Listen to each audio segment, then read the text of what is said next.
પણ આજ જુનાગઢ ને ગિરનાર દરવાજે તમે બેસો આજે તો કઠિયારાની બાયું લાકડા કાપવા જાય. આજ પણ આવો કાલ મારી યારે તમને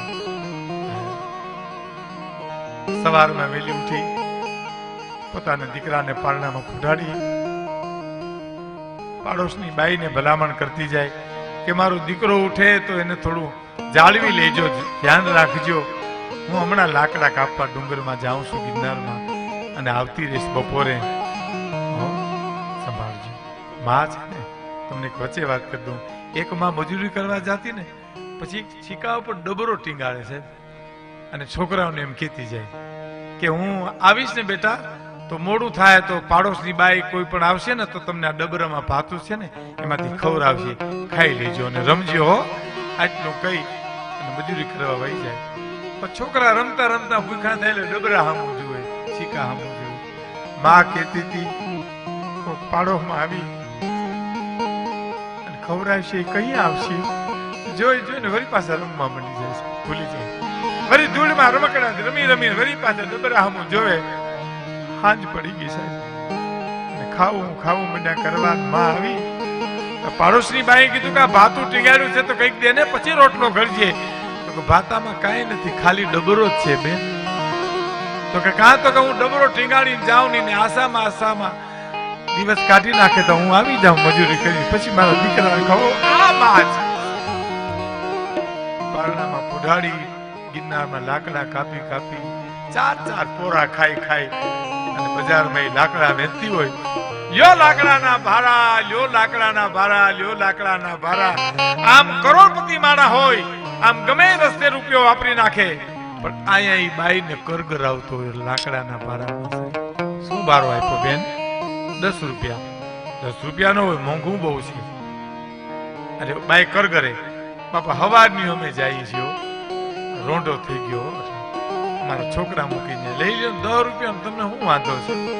નહીં 8 રૂપિયા. અરે 10 રૂપિયા 2 રૂપિયામાં હું કામ કરગર આવો છો?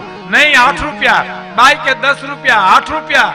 એ જ્યાં વાદ વિવાદ હાલે એમાં ઓચિતાની 8 રૂપિયામાં ભારો વેચી નાખે. લઈ જાઓ ભાઈ, ભારો લઈ જાઓ. શું કામ ભાઈ?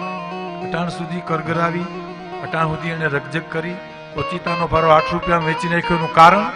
કારણ એ છે હૈયામાં દૂધ ઉભરાણું છે, ઘોડિયામ છોકરો રાડું નાખે છે.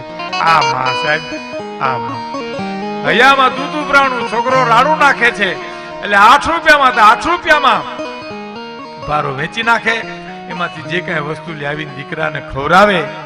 ઈ બાઈના જીવનમાં પૈસો જ જો મહાન હોય તો એને બજારમાં બેસી જતા નથી આવડતું. પણ નહીં, જીવનની સંસ્કૃતિ છે, સંસ્કાર છે, માપણું છે, ઈ મહત્વનું છે. સંપત્તિ મહત્વની નથી. એમ પોતાના જીવનમાં પોતાએ માપદંડ માંડવાનો. દુનિયા એટલે કોણ? મારી અને તમારી દુનિયા અંદર છે, બહારની દુનિયા નહીં. એનો પ્રસંગ કહીને વાત પૂરી કરું છું. નવો પ્રસંગ છે સાહેબ. રાજા સાહેબમાં એક રાજકુમાર 21 વર્ષનો ગાદી ઉપર બેઠો છે. સાંભળજો, 21 વર્ષનો રાજકુમાર ગાદી ઉપર બેઠા પછી એને હાથ પડાવ્યો કે આવતીકાલે મારી કચેરીમાં જે વૃદ્ધો આવે એ 70 વર્ષથી ઉપરના ઉંમરના હોવા જોઈએ. 70 વર્ષથી ઉપરના વૃદ્ધો આવે, 69 માં નહીં, 71, 72, 80 ને એવું ગમે. અને સાહેબ કચેરી ભરાણી 70 વર્ષથી ઉપરના યુવાનો, પોતે 21 વર્ષનો, અને વૃદ્ધોની સભા ભરી સાહેબ. અને વૃદ્ધોની સભા ભરી બારણા બંધ કરી રાજા રાજકુમાર એમ કહે છે કે તમે મારા દાદાનું રાજ જોયું, તમે મારા પિતાનું રાજ જોયું, તમે મારું પણ રાજ જોયું છે. તો મારા દાદાના રાજમાં શું ફેર હતો, મારા પિતાના રાજમાં શું ફેર છે, અને મારા રાજમાં શું તકલીફ છે અથવા શું બદલાવ છે, એ મને દિલ ખોલીને કહો તમે. બસ હું તમારો દીકરો છું, તમે મારા બાપ તુલ્ય છો, પણ આ 3 પેઢીમાં તમને ખબર છે તો મને મારો સુધારો કયો અથવા મને સલાહ આપો. છન્નાટો છવાઈ ગયો. કોણ કહે? રાજાને કોણ કહે? એમાં એક વૃદ્ધ ઉભા થયા, 85 વર્ષના ઉભા થયા. મહારાજ, તમે રાજકુમાર છો, ઉંમર તમારી નાની છે, પણ ભગવાન ગીતામાં ભગવાન કૃષ્ણે ગીતામાં કીધું છે કે રાજા એ મારો અંશ છે, માટે હું 85 વર્ષનો વ્રત તમને પગે લાગુ છું રાજકુમાર. તમે રાજા કૃષ્ણનો અંશ છો. તમને અમારાથી કાંઈ ન કહેવાય, તમારામાં શું ફેરફાર થયો, પણ તમે જો રજા આપો તો ભર કચેરીમાં મારામાં શું ફેરફાર થયો એ તમને કહું.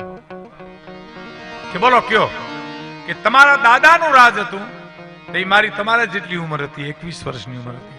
અને એકવાર વાડીએ ઓથમાં મારા ઢોર બાંધ્યા હતા અને ઓથમાં શાળો, એમાં હું બેઠો તો, શાળાની ટાજ, અને એમાં એક બાઈ ઓચિતાની દેવડાનો અંજવારી ભાઈ આવી કે મને ટાઈટ બહુ વાય છે, ઓઢવા કાંઈ નથી, મારે પિયર જાવું, ભાઈ મારા સાસરામાં જાવું છે, અને મને અહીં પિયરમાંથી મારા ભાઈ મૂકીને પાછા વળી ગયા, તો મને અટાણે મારે કેમ જાવું?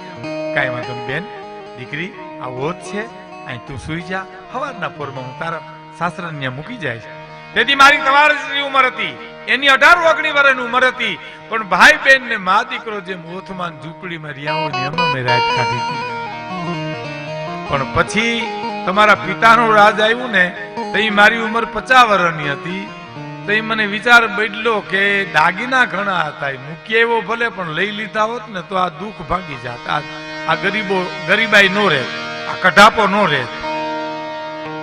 અને પછી તમારા રાજમાં તો મને એમ જ થાય કે એને દાગીના હું એની હારે લગ્ન કર્યા હોત તો સારું હતું.